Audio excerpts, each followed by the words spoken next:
Hello everyone, welcome back to the channel. I am Ayushi Negi and आज हम दोबारा revise करेंगे गवर्नमेंट बजट को। Today will finish its theory part. अगली video आएगी गवर्नमेंट बजट के न्यूमेरिकल्स की, जो कि 1-2 दिन में हो जाएगी, ज़्यादा नहीं है।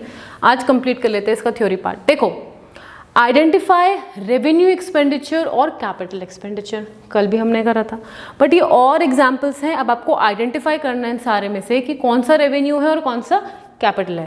Let's start from the first one, salary paid to government employees. अगर गवर्नमेंट एम्प्लॉयज को सैलरी पे कर रहे हैं, कौन सा एक्सपेंडिचर होगा? ये होगा रेवेन्यू एक्सपेंडिचर। क्यों? क्योंकि ये कोई भी एसेट नहीं क्रिएट कर रहा है, ना लायबिलिटी को रिड्यूस कर रहा है, सिंपल चीज। दूसरा, purchase of a machinery from Korea. अगर आप कोई मशीनरी परचेज कर रहे हो या आप नहीं, गवर्नमेंट कोई मशीनरी परचेज कर रही है, तो बताओ कौन सा एक्सपेंडिचर होगा? ये कैपिटल एक्सपेंडिचर होगा। क्यों? क्योंकि भले ये लायबिलिटी ना कम कर रहा हो, बट एसेट्स तो क्रिएट कर रहा है, मशीनरी तो ले ली है ना। ठीक है। Repayment of loan taken from IMF, international monetary fund. अगर यहाँ से कोई आपने लोन लिया है, गवर्नमेंट ने उसे रीपे कर दिया, कौन सा होगा एक्सपेंडिचर? Capital expenditure. मैंने पहले भी बताया है कि रीपेमेंट ऑफ लोन मीन्स कि आप पूरा का पूरा लोन दे रहे हो। जितनी अमाउंट ली, 20 करोड़ का सपोज लोन लिया था, 20 करोड़ प्लस जो इंटरेस्ट लग रहा है सारा पे कर दिया। अगर यहाँ पे लिखा होता interest payment made to IMF, तो वो क्या होता? Revenue expenditure. क्योंकि इन्वेस्टमेंट दे रहे हो तो चल रहा है ना, हर महीने चलेगा, हर महीने चलेगा, तो वो हमारा रेकरिंग नेचर का हो जाएगा। रेकरिंग नेचर हमारा रेवेन्यू होता है। कैपिटल एक्सपेंडिचर आपका नॉन रेकरिंग नेचर का होता है, लंबे लंबे समय में कभी बात होती है। ठीक है। देखो दूसरा आ गया, interest paid on national debt को। क्या पे करा है? नेशनल डेट को तो करा पे, लेकिन ये करा इंटरेस्ट। तो इंटरेस्ट हो गया, तो मतलब क्या आ गया? Revenue expenditure. ठीक है, क्योंकि रेकरिंग नेचर का है, हर महीने करना पड़ेगा पे। अभी पूरा पे नहीं करा है, पूरा पे यहाँ हुआ है। फिफ्थ में क्या है? Expenditure on construction of dams. कौन सा टाइप का एक्सपेंडिचर है ये? This is capital expenditure. क्यों? क्योंकि यहाँ डैम्स का कुछ ना कुछ कंस्ट्रक्शन हो रहा है, प्रोडक्टिविटी हो रही है, डेवलपमेंट हो रहा है। तो फ्यूचर में ये क्या बन जाएगा हमारे लिए? एक एसेट्स। हमारे यहाँ एसेट्स क्रिएट हो रहे हैं, जहाँ कहीं एसेट्स क्रिएट हो रहे हैं, लाइबिलिटीज हो रही है, तो वो कैपिटल। लास्ट क्या है? एसएस मतलब social security benefits paid to retired government employees. जो एम्प्लॉयज रिटायर हो गए हैं, उन्हें कुछ ना कुछ बेनिफिट्स दे दिए हैं। तो बेनिफिट्स दे दिए तो खर्चा हुआ होगा, खर्चा तो हुआ है, लेकिन इसमें जो खर्चा हुआ है, तो क्या ये एसेट क्रिएट कर रहा है या लाइबिलिटी रिड्यूस कर रहा है? नहीं कर रहा है ना। तो जब नहीं कर रहा है तो नहीं कर रहा है, तो सिंपल हो गया रेवेन्यू एक्सपेंडिचर। ऐसे ही बहुत सारे एग्जाम्पल्स हैं और आपको ऐसे ही इनको समझना है।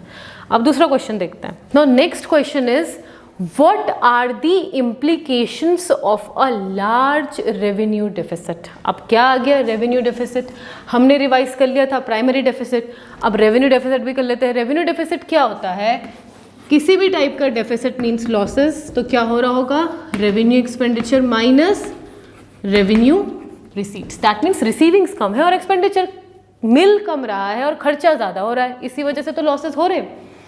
अब बोल दिया अगर लार्ज रेवेन्यू डेफिसिट हो रहा है इकोनॉमी में, how you gonna correct it? How you need, या कैसे गवर्नमेंट इसे करेक्ट करेगी? Give 2 measures to reduce this deficit.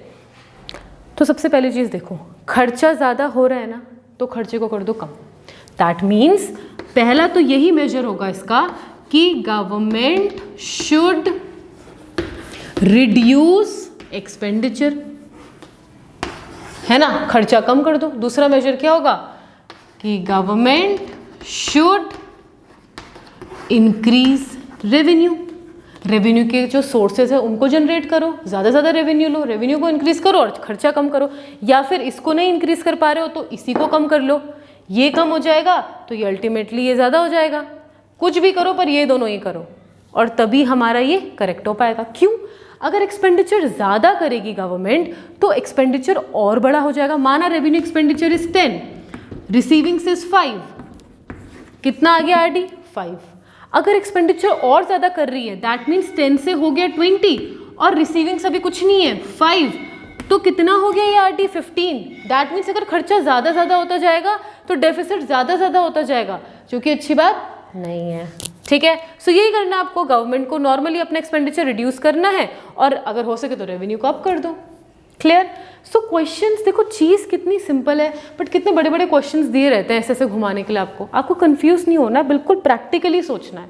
ठीक है, अब एक और क्वेश्चन देखते हैं। Okay, now the third question is state debt creating capital receipts and non debt creating capital receipts. Question answer एक ही है तब से जो हम पढ़ रहे हैं, पर देखो क्वेश्चंस कितने कितने बदल रहे हैं। अब देखो, डेट मतलब फिर से जो कहीं ना कहीं आपको कर्ज या लोन में डाल रहे हैं। नॉन डेट मतलब वो सारे के सारे खर्चे जो खर्चे तो हैं लेकिन हमें डेट या लोन में नहीं डाल रहे, हमें मतलब गवर्नमेंट को। सो आपको एग्जाम्पल देना है, तो डेट के कौन कौन से एग्जाम्पल हो जाएंगे? बोरोइंग्स जो गवर्नमेंट कर रही है विद इन द कंट्री, ठीक है। दूसरी भी हो जाएंगी बोरोइंग्स किससे? फ्रॉम अब्रॉड, बाहर किसी कंट्री से भी, तो हम कितने सारे कंट्रीज से, नेशन से बोरो करते हैं। तीसरे टाइप की बोरोइंग्स क्या हो जाएगी? From RBI. आरबीआई से कैसे बोरो करती है? प्रिंट करवाती है करेंसीज और उसके अगेंस्ट कुछ ना कुछ सिक्योरिटी देती है।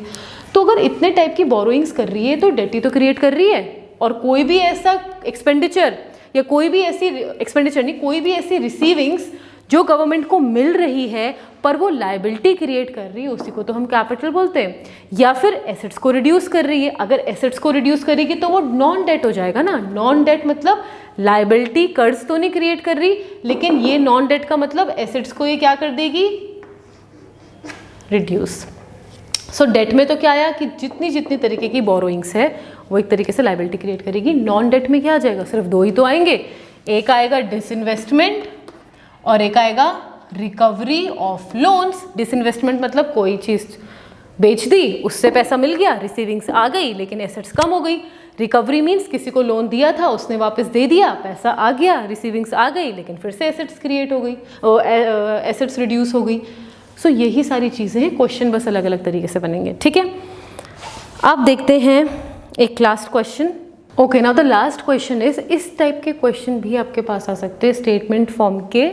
कैसे समझोगे? देखो, suppose there has been constant rise in the price of wheat, मतलब कि लगातार व्हीट के प्राइस क्या हो रहे हैं? बढ़ रहे हैं ओवर टाइम के साथ। What measures do you support to bring down the price? ऐसे ऐसे क्वेश्चंस आते हैं ना कि देखो इसके प्राइस बढ़ गए, उसके प्राइस बढ़ गए, अब बताओ क्या करना है।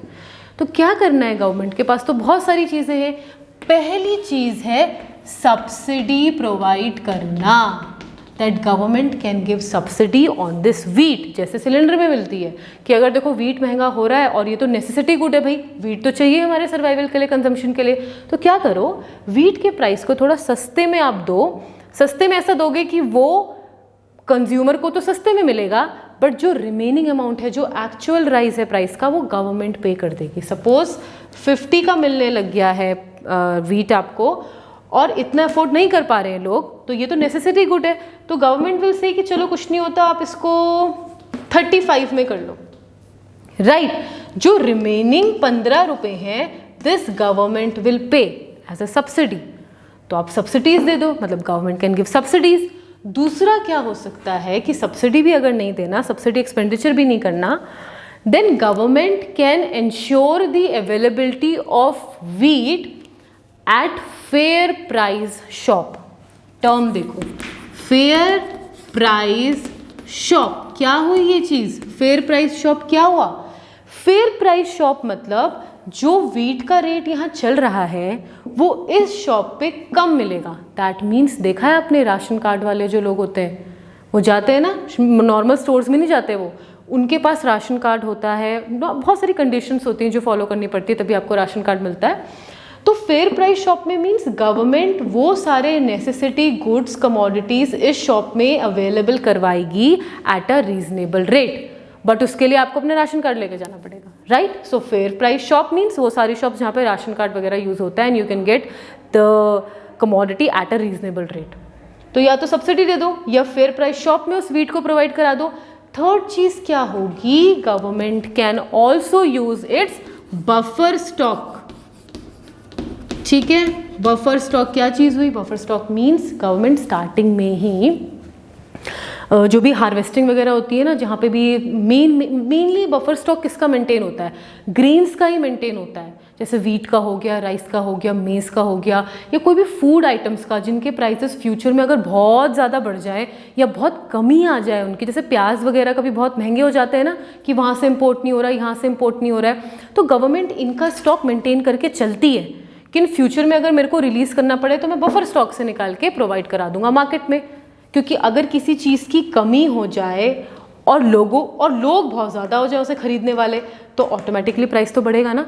तो इसीलिए इसे मैनेज करने के लिए government will release food and grains from its buffer stock, ताकि वापस से चीज़ें पूरी की पूरी मिल जाएं और जितने लोग हैं उनको प्रोवाइड कराया जाए। ठीक है, सो देखो ये सारी चीज़ें हैं जो हमने इस चैप्टर में पढ़ी और काफ़ी अच्छे से